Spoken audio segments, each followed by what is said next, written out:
آج کی ویڈیو میں ہم آپ کو پاکستان کی ایک پراسرار وادی کی سیر کروائیں گے جس کا نام کیلاش ویلی ہے۔ Welcome to Kalash valley. وادی کیلاش چترال سے 35 کلومیٹر کے فاصلے پر واقع ہے۔ اس علاقے کو کافرستان بھی کہا جاتا ہے۔ وادی کیلاش کے رہنے والوں کی ایک منفرد بات یہ ہے کہ انہوں نے پچھلے 2000 سالوں سے اپنے رہن سہن، تہذیب و ثقافت، یہاں تک کہ لباس میں بھی ذرا سی تبدیلی نہیں آنے دی۔ یہ لوگ اپنے آپ کو سکندر اعظم کی اولاد بتاتے ہیں اور یونانی النسل ہونے کا دعویٰ کرتے ہیں۔ کیلاش ویلی 3 دیہاتوں بمبوریت، رامبور اور بیرو پر مشتمل ہے۔ اس وادی کا کل رقبہ 456 کلومیٹر اور آبادی تقریباً 9000 افراد پر مشتمل ہے۔ وادی کیلاش کے لوگوں کے مذہب کو کیلاشا کا نام دیا گیا ہے۔ یہ لوگ کئی خداؤں کی پوجا کرتے ہیں۔ ان لوگوں کا رسم و رواج پاکستانی ثقافت کے بالکل برعکس ہے۔ یہ لوگ اپنے خداؤں کو خوش کرنے کے لیے مختلف قسم کی قربانیاں کرتے ہیں۔ اس وادی میں مسلمانوں کی بھی اچھی خاصی تعداد آباد ہے۔ کیلاشی عورتیں لمبی اور کالے رنگ کی پوشاکیں پہنتی ہیں، اس لیے ان کو سیاہ پوش بھی کہا جاتا ہے۔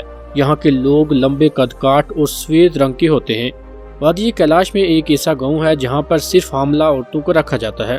اس گاؤں کا نام باشلانی ہے۔ کیلاش مذہب میں موت اور پیدائش دونوں موقعوں پر خوشیاں منائی جاتی ہیں۔ یہاں جب کوئی مرتا ہے تو مرد و زن اکٹھے ہو جاتے ہیں۔ میت کو ایک دن کے لیے کمیونٹی ہال میں رکھا جاتا ہے۔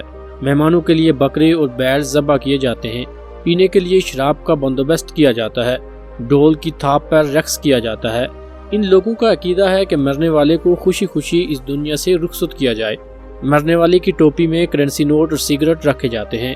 کیلاش میں ہونے والی فوتگی ایک خاندان کو 15 سے 20 لاکھ میں پڑتی ہے۔ ان کے ہاں شادی بھی عجیب طریقے سے کی جاتی ہے۔ لڑکے کو لڑکی بھگا کر اپنے گھر لے جانا پڑتی ہے۔ لڑکے کے والدین سب کو اس بات کی خبر کرتے ہیں۔ پھر لڑکے کے گھر آ کر لڑکی سے تصدیق لی جاتی ہے کہ اس کے ساتھ کوئی زبردستی نہیں کی گئی بلکہ وہ اپنی مرضی سے بھاگی ہے۔ یوں رشتہ ہو جاتا ہے۔ اس کے بعد دعوت کا اہتمام ہوتا ہے جس میں لڑکی والے خاص طور پر شرکت کرتے ہیں۔ شادی کے چوتھے دن لڑکی کا ماموں آتا ہے جسے لڑکے والے ایک بیل اور ایک بندوق بطور تحفہ دیتے ہیں۔ طائف کا یہ سلسلہ کچھ دن تک چلتا رہتا ہے۔ حیران کن طور پر شادی شدہ خاتون کو بھی بھگایا جا سکتا ہے۔ اگر وہ خاتون اپنی مرضی سے باغی ہو تو اس کے سابقہ شوہر کو اعتراض کا کوئی حق حاصل نہیں ہوتا۔ پہلا بچہ پیدا ہونے پر زبردست دعوت کا اہتمام ہوتا ہے جس میں بکرے اور بیل ذبح ہوتے ہیں۔ یہ دعوت ہوتی تو لڑکی والوں کے گھر ہے لیکن اخراجات لڑکے والے اٹھاتے ہیں۔ اس کے علاوہ لڑکے والے لڑکی والوں کو 20,000 فی کس ادا بھی کرتے ہیں۔ اگر پہلے بچے کے بعد اگلا بچہ بھی اسی جنس کا ہو تو یہ سب کچھ اسی طرح ہوگا، یہاں تک کہ اگر مسلسل صرف لڑکے یا پھر لڑکیاں ہی پیدا ہوتی ہیں تو یہ رسم اس وقت تک برقرار رہے گی جب تک مخالف جنس کا بچہ پیدا نہیں ہوتا۔